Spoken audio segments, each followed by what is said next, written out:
Are you on edge? We live in challenging, edgy times, so let's lean in. I'm Sandra Bargman, the host of the Edge of Everyday podcast, which drops bi-monthly on all your favorite podcast platforms. Tune in live with me and my friends and colleagues as we share stories and tough talk about pushing boundaries and exploring our rough edges. Real talk with real people that sparks provocative invitations to leap out of what's safe. Sandra Bargman, on the edge of every day. Thanks for listening. Pressing down on you, no man has fall under pressure. Hello, everyone. I'm Sandra Bargman, and welcome back to the Edge of Everyday, now streaming on all your favorite podcast platforms and at maximizeyou.life. Are you a change maker? Do you walk between worlds, between cultures, between systems? If you answered yes to any of these questions, the Edge of Everyday is the place for you. In a nutshell, this podcast is about pushing boundaries and exploring rough edges. Through conversations and shared stories with friends and colleagues, it's my hope that we can begin to understand our edges. And what I mean by edges is those places where we are fearful, those places where we are resistant to change, those places where paradox and contradicting identities live in our beliefs and in our understandings, both individually and collectively. We live in edgy, challenging times. We cannot keep looking away from the ugly, from the difficult, and silence is no longer an option. Life isn't black or white, it's both, and I want to talk about that. I want to face the tension of paradox, and I want to engage in the hard conversations. I want to explore the rough edges between our light-filled brilliance and our dark, shadowy corners. Because the more we recognize our own edges and get real about them, the more we can help others to do the same, and that I fully believe can help to change the world. So, thanks again for tuning in. Today, we are live in the Hive with Betsy Gaines Quammen, historian and award-winning author of American Zion and True West, and Tasha Adams, the ex-wife of Oath Keepers founder Stewart Rhodes. Betsy has previously been a guest on the Edge of Everyday podcast in June of 2022. And in that episode, we talked about both of her powerful and relevant books and the significant need to have difficult conversations across polarizing political views and differing cultural perspectives. You can find that episode at TalkRadio.NYC and on my YouTube channel, Sandra Bargman, on the Edge of Everyday. Betsy brings wisdom, sharp wit, engaging storytelling, and deep listening to her important work. And in these incredibly turbulent times under a clearly authoritarian administration, I knew I needed to have her on the show again. When I reached out, Betsy suggested that I also ask her good friend, Tasha Adams, to join us.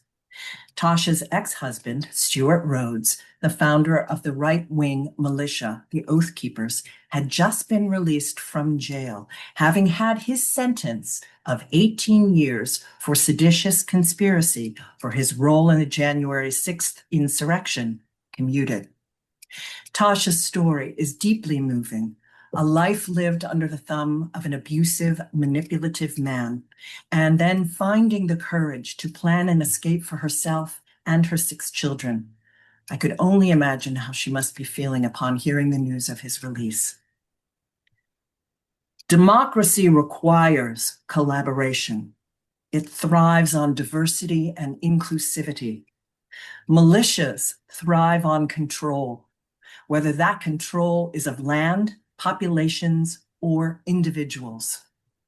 Oath Keepers, founded in 2009, is an anti-government, right-wing political organization committed to supporting and defending their interpretation of the U.S. Constitution, founded on the belief that the federal government is part of an evil conspiracy intent on stripping Americans of their natural rights and freedoms.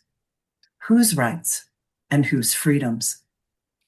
47 and his administration speaks to the anti-government and militia movement, which is the toxic male movement. Over 40 million Americans voted for Trump in this last election. Did they realize they were voting for toxic masculinity? Probably not. Did they care? Probably not. But they will care when they personally experience gun violence, male aggression, domestic violence, and male mental health problems. The intersection of the Wild West myth, Zionism, colonization, religious fundamentalism, land abuse, capitalism, and the militia movement is patriarchal toxicity. What is toxic masculinity? How do we recognize it? How do we name it? Most importantly, how do we address it? I know the stories and voices of my two guests today will inspire you to explore those questions as much as they have inspired me.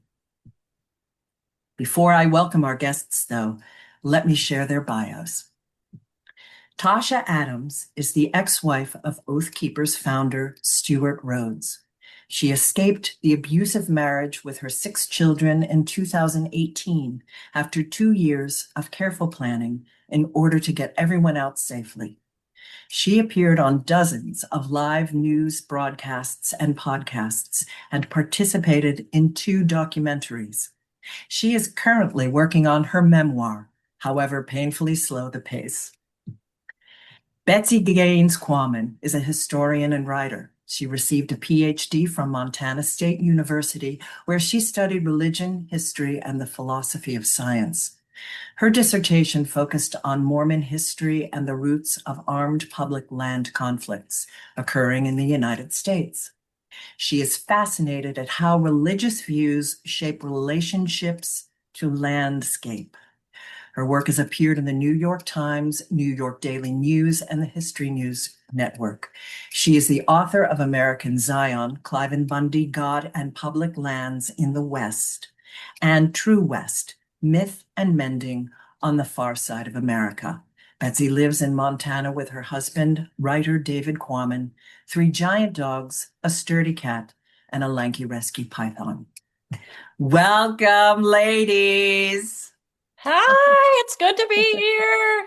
It's great to have you both on. Wow, wow, wow, wow. I have been so excited for this conversation and have just gone down so many YouTube rabbit holes and research rabbit holes, and I'm just blown away by both of you. So thank you so, so much for being on the Edge of Everyday podcast. Thank you for having us. Yeah, thank you. Well, so let's dive in. I like to tell my listeners how I know my guests, and they now know that Tasha, that I know you through Betsy, but for those listening, I know Betsy through a mutual friend of ours, Leslie Michaels, and I love to share that because Leslie was a dear, dear friend of mine, and Leslie had Betsy on her show. She had a podcast, and Leslie passed away, unfortunately, a couple of years ago. So I always love to bring Leslie up, and she had a great podcast called Women We Should Know. And Tasha, I'm sure she would have had you on too. But I like always to plug my friend Leslie Michaels.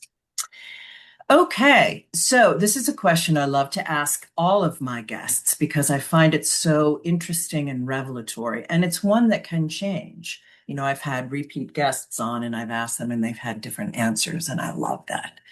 So I'm going to start with you, Betsy. What identity do you lead with? Oh my gosh. What identity do I lead with? I guess it depends on the day.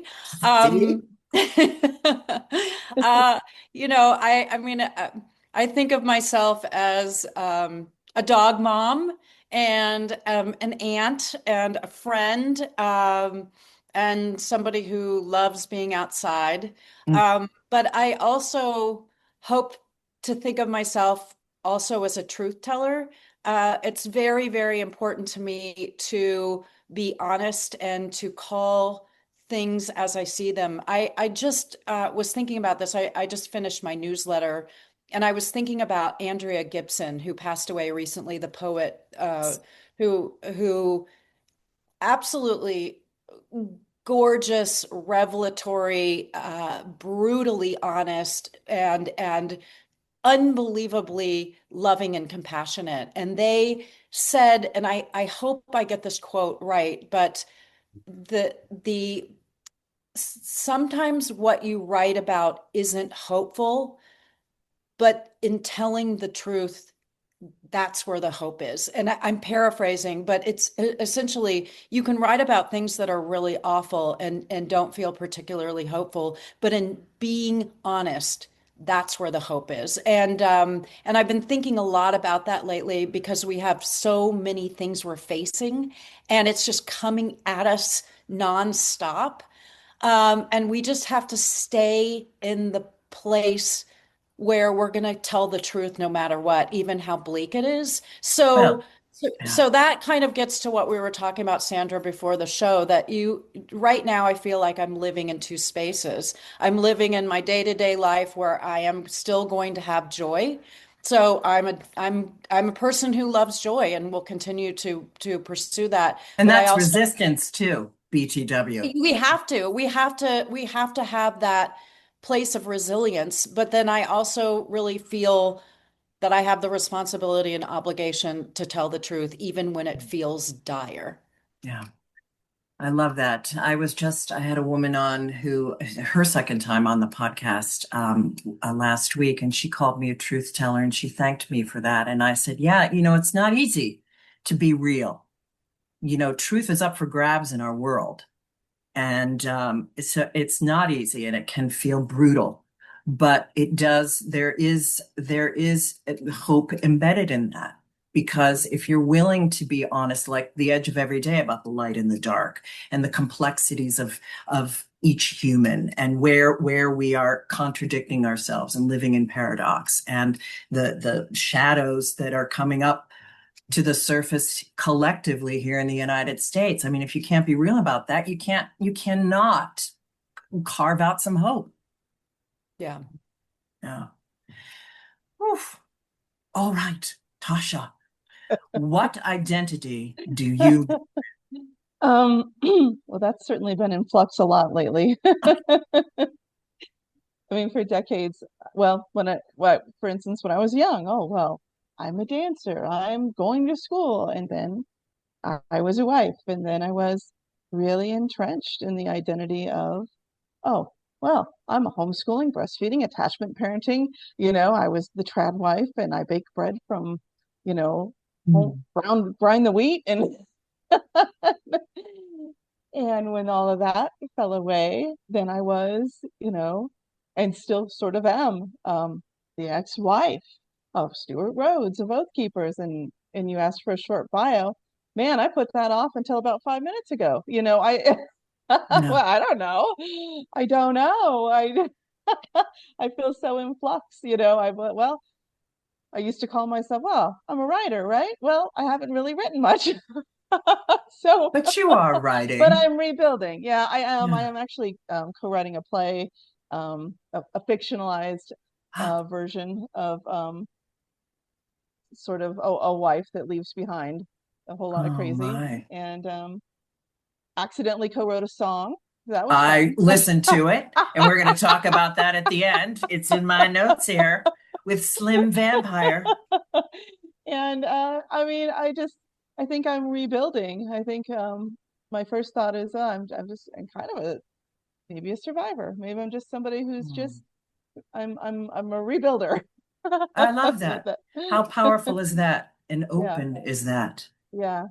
And what I I mean, and loved, go ahead. oh, I was just gonna say, about a year ago, I moved into a place that was furnished, and I threw out everything I owned. And it sounds silly, but things sort of they sort of hold this Energy. reflection of who you are, and I don't want to know who I was 5 years ago. It doesn't really have any bearing on where I am now, and I just sort of wanted to restart this place is lovely, but it's a bit bland. It's my 11-year-old calls it Montana Moose Core decorated. And it's just, everything's brown, and I'm just rebuilding. And I guess that's where I'm at identity-wise. Well, as a writer, I checked out a lot of your blogs too on your website, which is thatgirltasha.com, listeners. And in one of them, you used the word reclaim.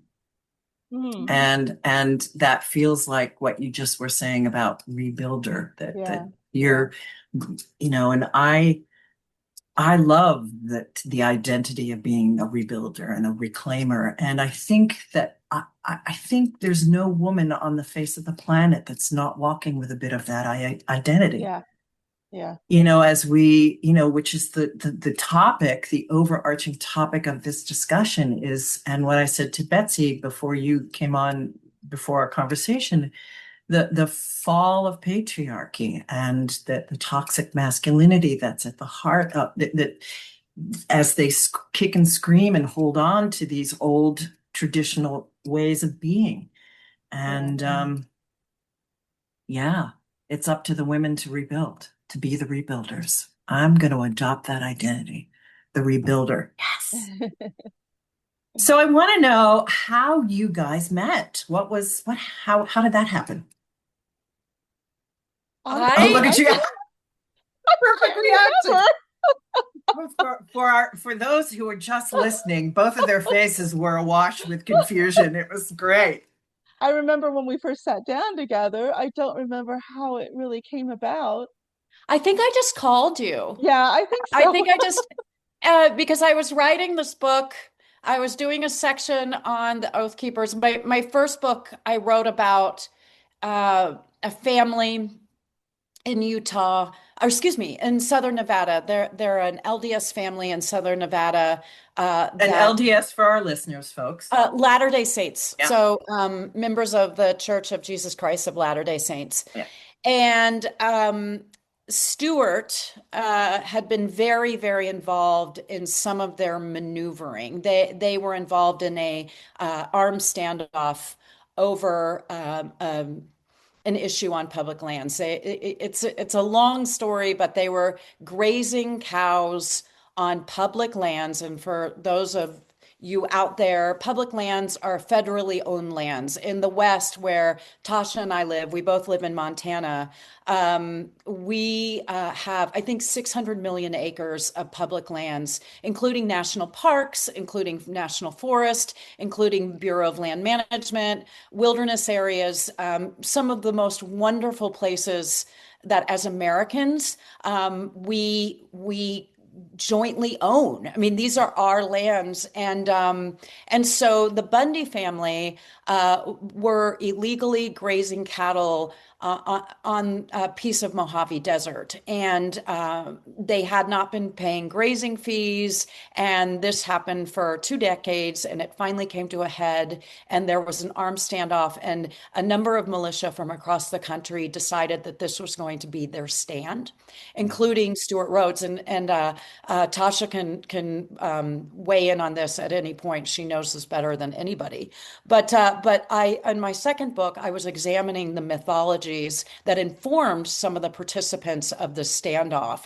And I think, and we're going to get more into this, but I think Stewart Rhodes in particular really embodies the mythologies that create this toxic masculinity. And so I reached out to Tasha and just said, can we sit down? And I went to Eureka, Montana, which is the most wonderful. I'd been there before. It's in the western part of the state. And we happen to live in a state that's quite big. So driving over to see Tasha was a little bit of a jaunt.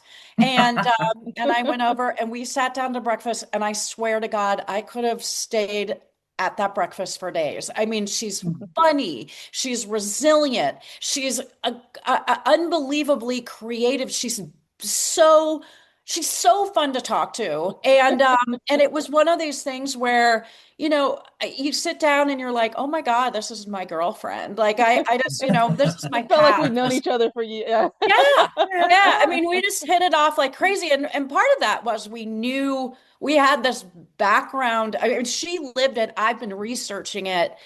So we kind of had this common language, and could relate to each other, but also she's an absolute delight. And I think one of the things that really got me, in addition to just finding somebody who's endlessly interesting and unbelievably smart, is that she had not had, I mean, this is actually going to make me kind of tear up. She hadn't had friends because Stewart kept her from being in relationship with other people. And I just couldn't believe it, because I'm like, oh my God, if you live next to me, you'd never see the end of me. Like I would be over at your house constantly. And which I hope doesn't sound kind of Yeah, baby cry. stalkery, but but I just thought, how can this person who's so magical have been deprived of relationship? And how could people have been deprived of relationship with her? Because she's just a wonderful human. And so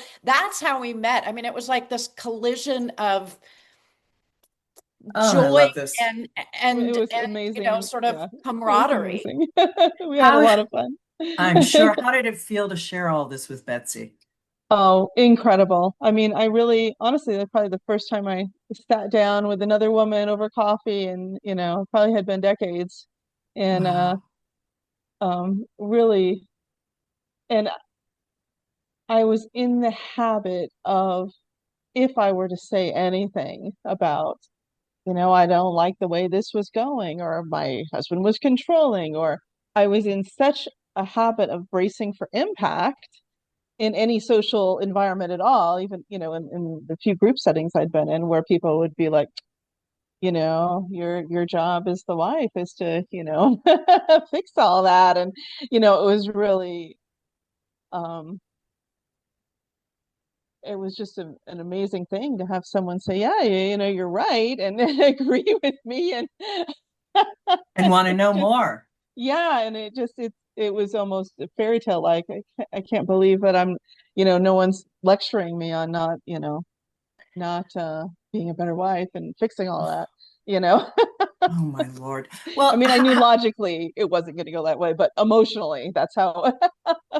well, and that's so much a part of it, is that it's all Yeah. emotional because logic is pushed aside. I mean, how did it feel to talk about this myth of the I'm going to go out to the West and be a cowboy and everything that Betsy's researching, and knowing all of those toxic male traits? I mean, the lack of socializing that you just Just, shared about. yeah. What are some of the other things that Well, it's just so validating to see that this is a pattern, and mm, others are, this is a pattern that these men fall into. And it wasn't this completely, this isolated event where, oh, I think this is really strange. I think he's just trying to control everything. And no, this is something they do. And yeah, and it's a whole culture. I mean, and it's just this idea of just constantly, being in charge of everything, and every little thing is an insult to, anything that doesn't support them is an insult. Or it just, it was a little easier for me to see the patterns in some ways, because Stewart was this sort of narcissistic personality, not just within the family, but they can't help but do it to other people. And so I would see the same patterns, sometimes even just with employees, but particularly with women. He couldn't get along with them for very long, or even people he worked with would immediately not get along with his secretaries, or would not, because he was constantly playing the game of build up, tear down, sort of psychological games with people to try to break them down. interesting build up? Right. Well, I went on to your website, of, as I've said, and read your blogs. I came across one blog, but that really just absolutely was I was hit over the head by it. But before I share that, what I had read just prior to reading that particular blog was I had pulled out Betsy's, I have both of her books, but I pulled out American Zion. And there is a quote by Terry Tempest Williams about her book. At the top of it, she says, "Brilliant and electrifying. Gaines Quammen's voice is bright, engaging, and smart." And I love Terry Tempest Williams. And I remember that she had done a piece, an opinion piece in the New York Times that came out right after the big ugly bill had passed, but the provision that the public lands were not up for sale. That portion had been cut out, thankfully. And Terry wrote a complete piece on this. And this is the quote that jumped out to me right before I read your blog. "What I knew then," this is a quote from Terry Tempest Williams, "what I knew then and feel more deeply now is that open lands inspire open minds. This is the open space of democracy." Then I went to your blog titled "Hoarding Narcissism and the Battle of the Walk-in Closet." And one of the titles within the blog was "Open Space is for the Taking. Open time is for the taking." And I was like, this is the macro micro of all of it. This is where the intersection of the two of you meet, the macro of the land and the micro of the female human. And it was the open space, the control of the open space. Tell us about that blog, how that sparked, and then Betsy can weigh in on her feelings around, because I know it's not everyone out west believes that the public lands should be, lots of what I would consider conservatives, or maybe men who have plugged into the mythology do want to keep the open lands. Not all of them, I realize that, but I do want Betsy to weigh in. But first, Tasha, how did that realization happen? And I love the challenge that you made with it. This is an amazing metaphor and story. Well, one of the things I do really like to do in writing is I really do like, or in my story in particular anyway, is sometimes the big things are too big. And it's very hard to tell someone, "Oh, I live with a psychopath who put a gun to my head," or, they shut down and they can't, no, most people can't identify with that. But a lot of people have lived with a hoarder, or I mean, a lot of people have lived with even just as a roommate. Everyone's known a narcissist.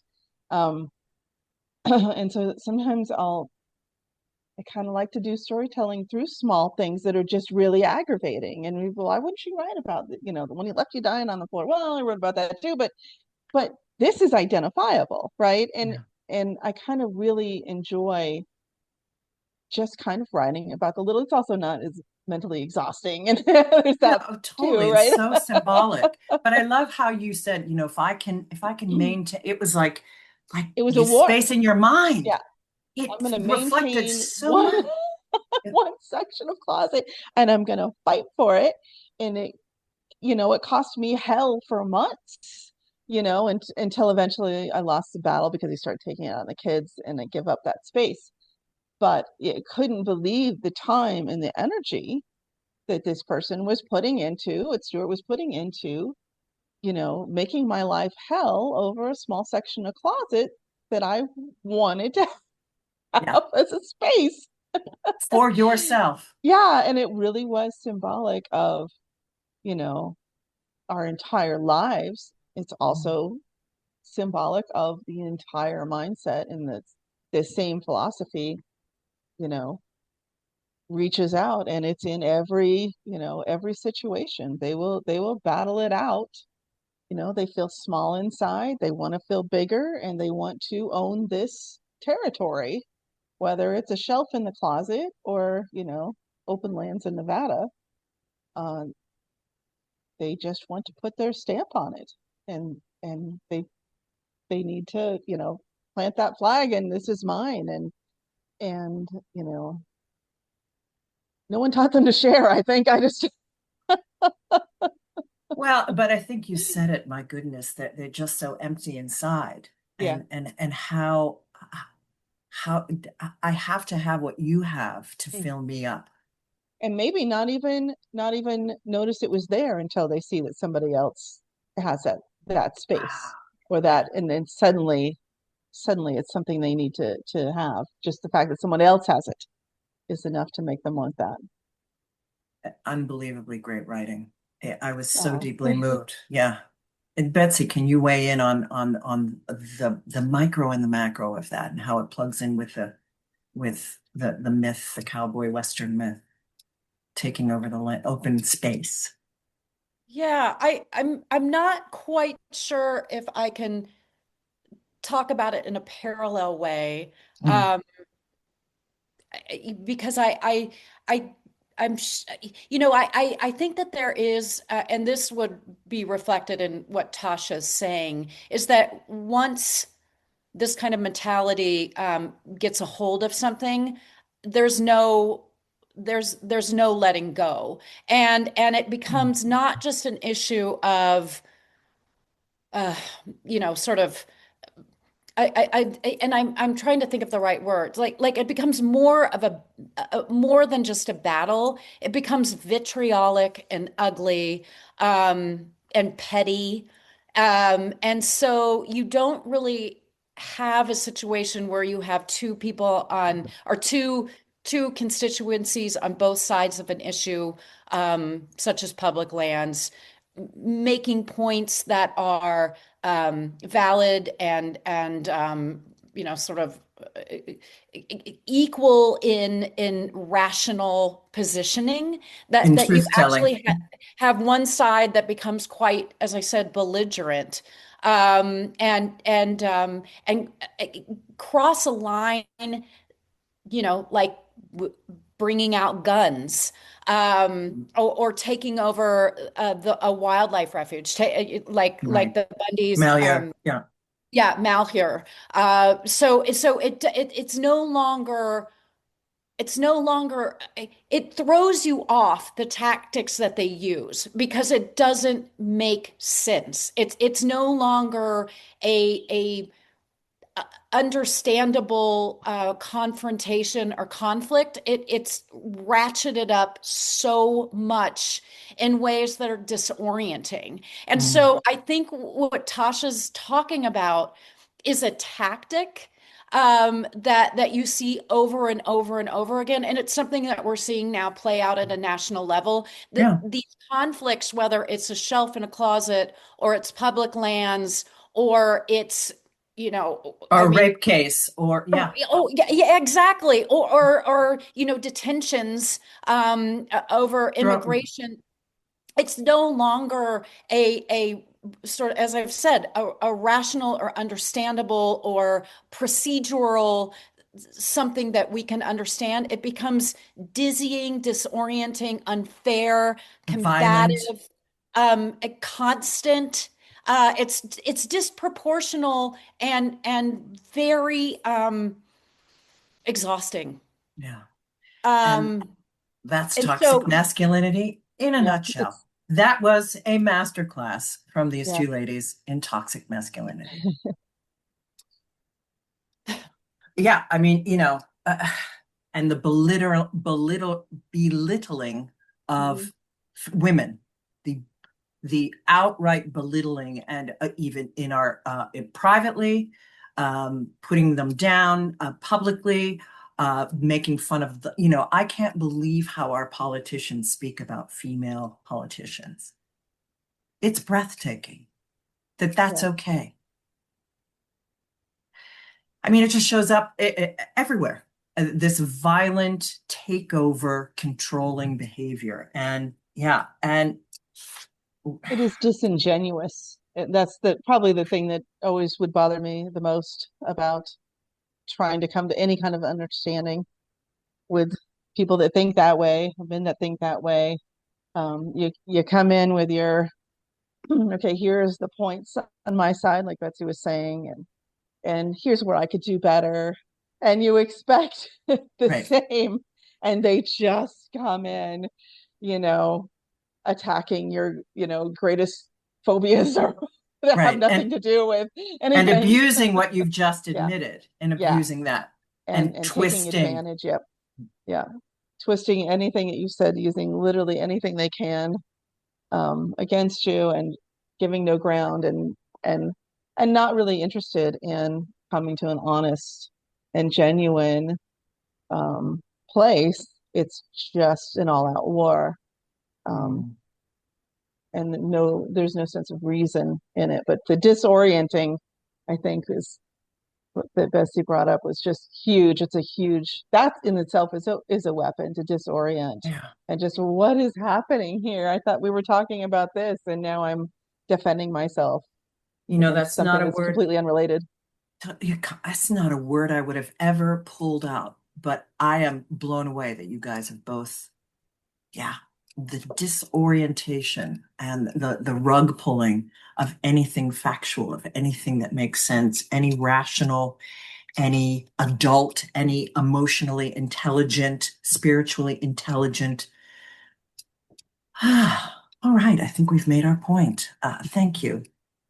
I have one thing to add if I Oh, can. please do. Of course. This is something that I've thought a lot about, and Tasha brings it up in the sense that we have to remember that toxic masculinity comes about from deep insecurity, from emptiness, Yeah. and one of the things that I think about, and it's an expression that to me really sort of defines what we're up against, is the tyranny of the weak.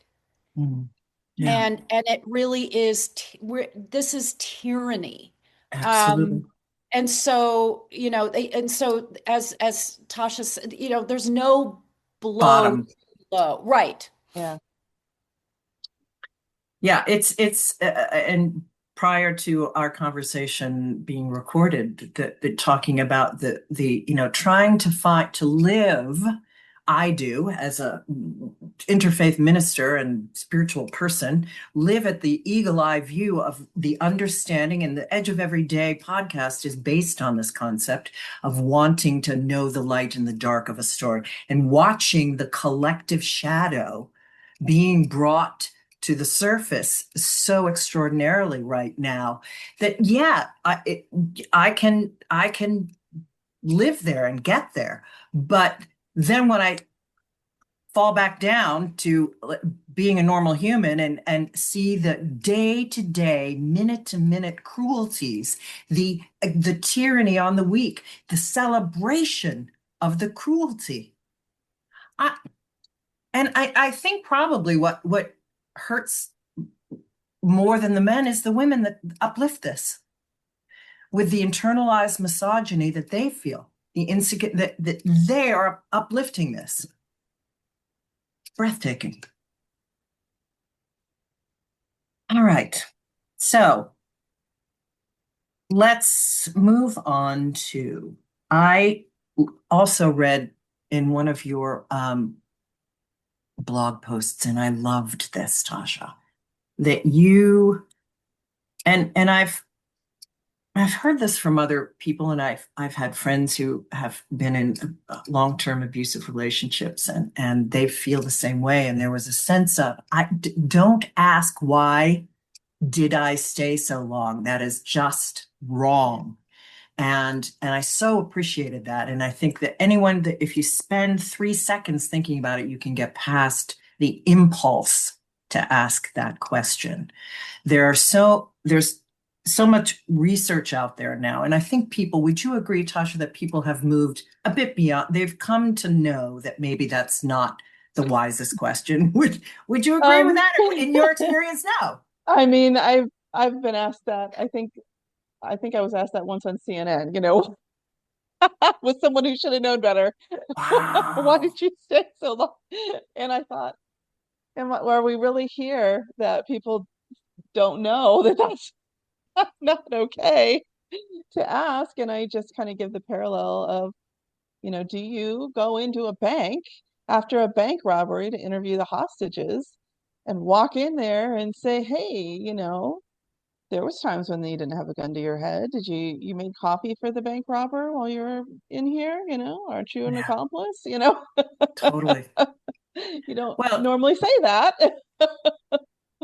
to not understand the tendrils about the family and about the abuse and the Yeah. fear and the psychological to abuse that where you begin to question. But I wanted to highlight that because it was so powerful, and you stated, I want to focus on my story. I want that to be the focus, and I loved that. And is there, in the research that I've done, is there, what are the, and maybe there's no question to ask. Maybe there's none. Maybe there's just deep listening and hearing the story. But if there is a question, what what would you suggest in helping people to learn to move past that impulse to go? What would that to ask? Well, why didn't you leave? What question would you suggest? I mean, for most people who are really trapped, I mean, the answers to that, I'm not really exactly sure what the right question would be, but I know for the most part, the answers start with, the financial abuse. That's a Yeah, huge part of it. But it's almost always involving children. right. And the biggest thing is when you leave, in most cases, even in my case, up until the end, the abusive spouse, even if there's police reports, they are going to get 50% custody, as Stewart did originally. And they are going to get, you know, unsupervised time with your children. And while you're in the home, as bad as it may be, you are your children's shield 24 hours a day.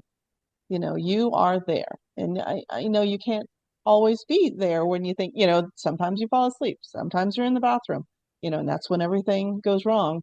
But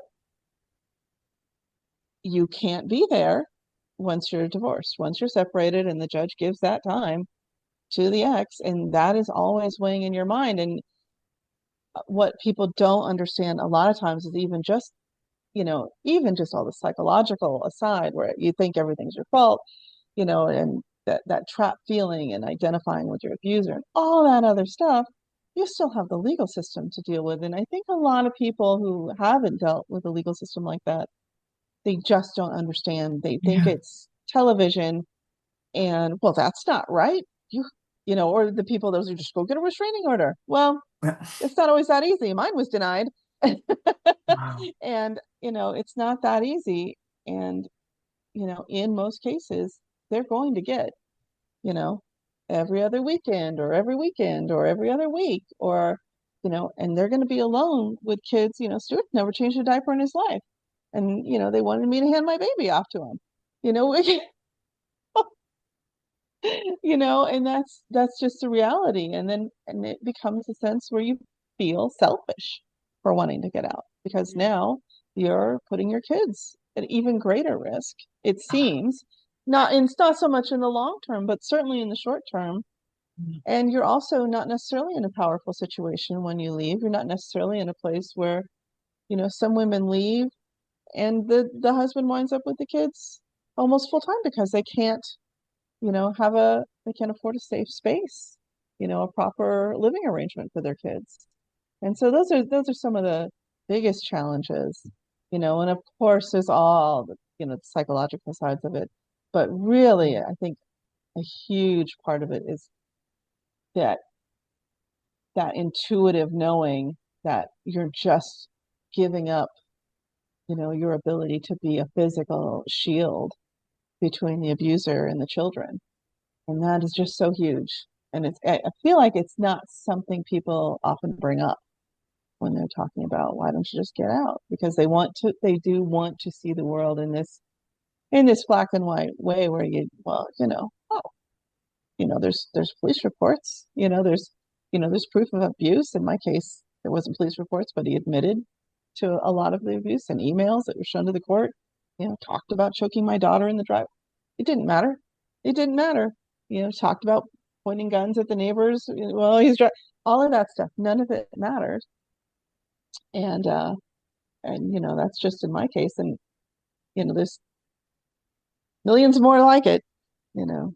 I was just going to say, Tasha, you bring up something that I think is so fundamental, and women are trapped in these Yeah. relationships, and Yes. it's financial, it's kids, it's psychological, and to say, why didn't you just get out is such it's so ignorant. Yes. And and so, my sister is she's the executive director in Bozeman of Haven, which is the domestic abuse, sort of shelter for men and women, and non-binary people who are in abusive relationships. And they provide so much counseling to address some of the things that you're talking about, financial, legal, protective services. But the other thing that you had to deal with, and I think people don't think about this either, is that when an abusive person, they threaten people, they threaten kids, they threaten their wife or their partner, but they also threaten animals. And Yeah, so that's a at huge part of at it. the Haven, Katie has kennels so that women can bring their dogs in because they're afraid that their partner's going to kill their Yeah. dogs in retaliation. And you talked about that. And so there's so many things that a person in an abusive relationship has to consider in order to extricate themselves, their children, their animals, their sort of whole identity. I mean, Right. it's such a huge process that to Yes. ask why didn't you get out sooner is to discount an enormous number of issues. Yes. Oh, yes. Thank you, ladies. Thank you, listeners. Learn that. Thank you both so much for both of those answers. Thank you. Wow. So, Tasha, where are you today? How are you? I, How are you with, I, I'm rebuilding. I'm reclaiming. yeah, I have a yeah, a job that pays $14.50 an hour. I got a raise. Um, excellent. but you know what? I really love it. And it's a medical environment, but I get to help people. And Mm. you know, I honestly just in January I was employee of the month, and it sounds so Yes. silly, but I was so excited. Wow. I got a little Yes. gift card, and I I can't love it. believe what a big deal that was to me because I didn't even know that was really a real thing. Um, I thought it was like something on The Office. Oh my goodness. I love But this. I just really I work with people who are so kind and wonderful, Mm. and I have a secret, and I'll tell you, ladies, we have an old chalkboard in our break room, and every few days I take a little part of the chalkboard and I write an inspirational quote, and nobody knows who does it. And that's why, well, I've been caught a few times, but anyone who's caught me has been sworn to secrecy. And and so almost the whole building has caught me, but they don't know. So they all they don't know everyone else has caught me. It's something I really enjoy, and it's also been a huge just a mental vacation, I have to say. Mm. I was there 6 months before anybody ever even knew anything about my situation. Wasn't until, Stewart was making the rounds again in the news from being commuted that the administration took me aside and asked if I was okay and if they could help me with anything. Mm. And one person approached me very, very sheepishly and just said, I just put some things together. I think you need a hug. Just kind of left it at that. And it's just been really wonderful, but also been really wonderful not to be the ex-wife of Stewart Rhodes, Yeah. for 7, 8 hours at a clip. It's just been like a really nice break. And I've also, not really worked on getting my memoir out, but I kind of just needed the space, I think, from it for a Reclaim. while. Yeah. And now when you were just kind of reading some stuff from my blog, I don't remember. I might need to read it again because I don't. But you know how it is with writing when you go back and you don't remember writing. Oh, that was pretty good. There's Totally. but I just kind of wanted to be at that place and just have a different person. I kind of want my story to be a little more reflective and not so much in it while I'm That makes writing. sense. You know what I mean? And I think I'm finally getting that space. And Yeah. that's kind of where I am now.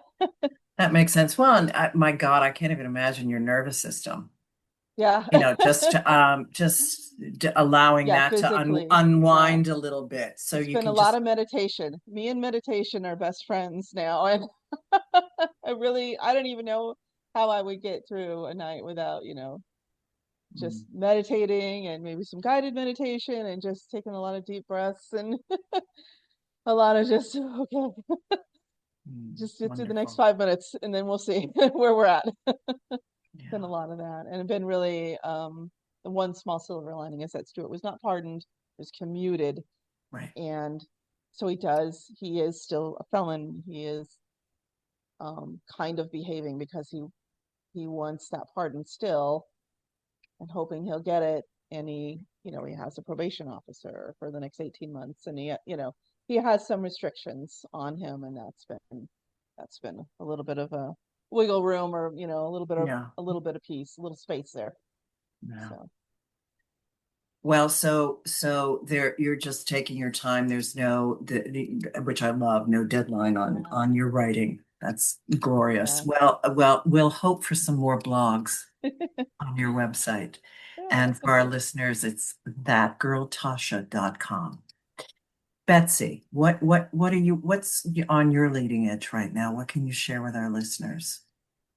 Okay, so I decided that I didn't want to do anything during my next project that was as scary and draining as extremism, because I've now written 2 books around that subject. So I'm doing a ghost story book. Yay.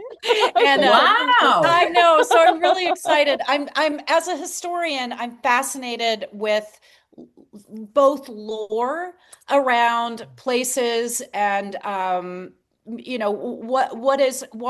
do stories get attached to place, but I also love the idea of ghosts, and I believe in them. I mean, I do too. it's I love so that so so much.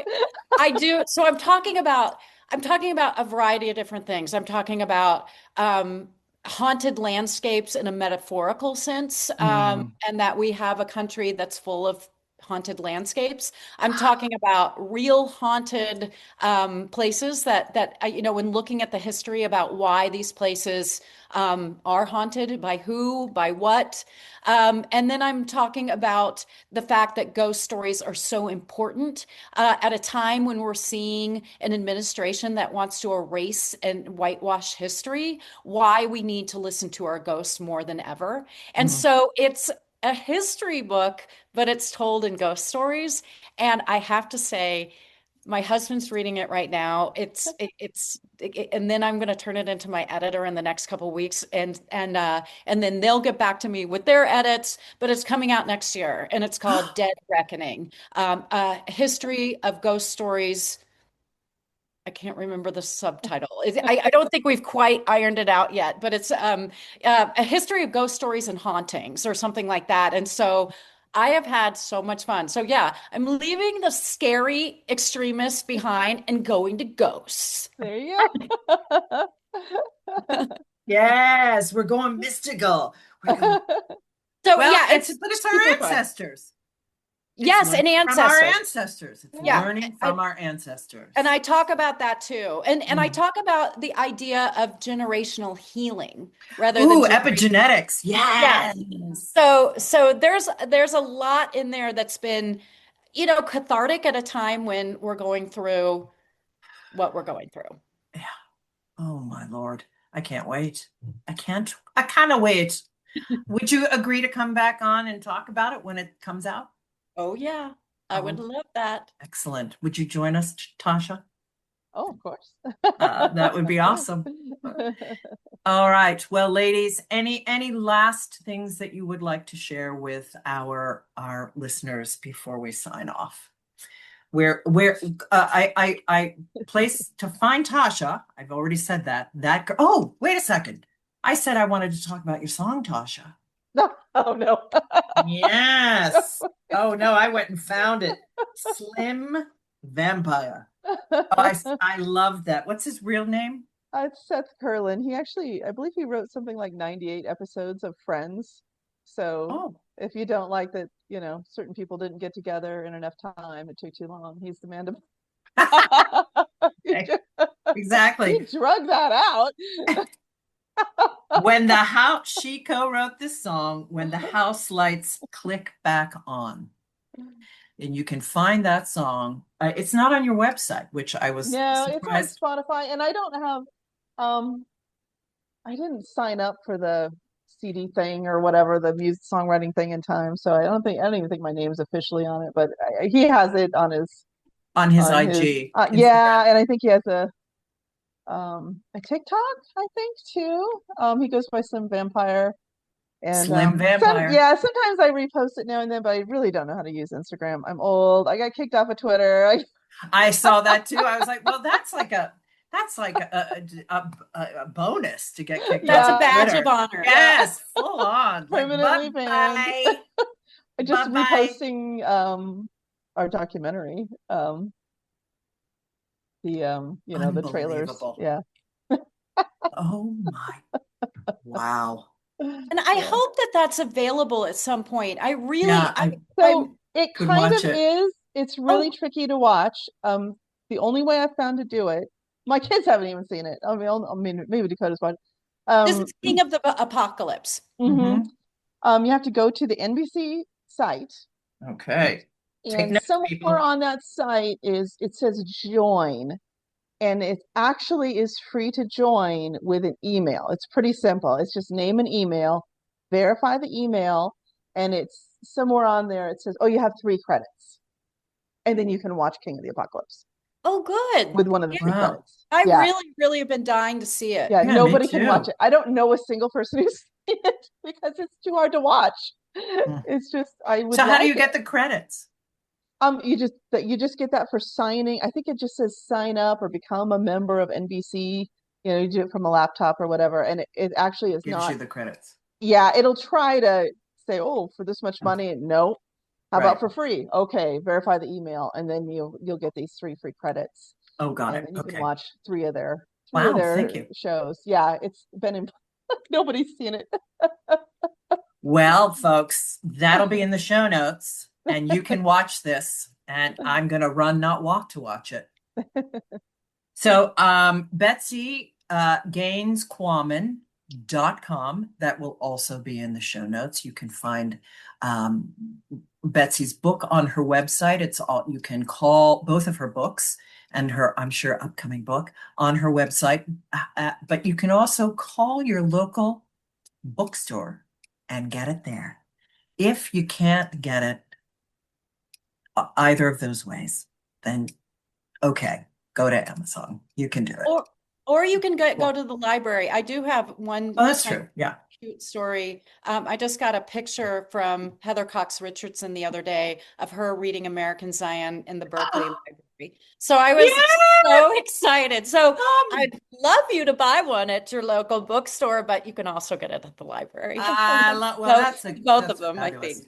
Or ask the library to order it. Yeah, no, totally. The library to order that. Totally. Well, I have a signed copy, everyone, so there. But it's a great plug for libraries too, particularly in today's world. Yeah. Yes. Hello. Libraries. Well, they're still standing.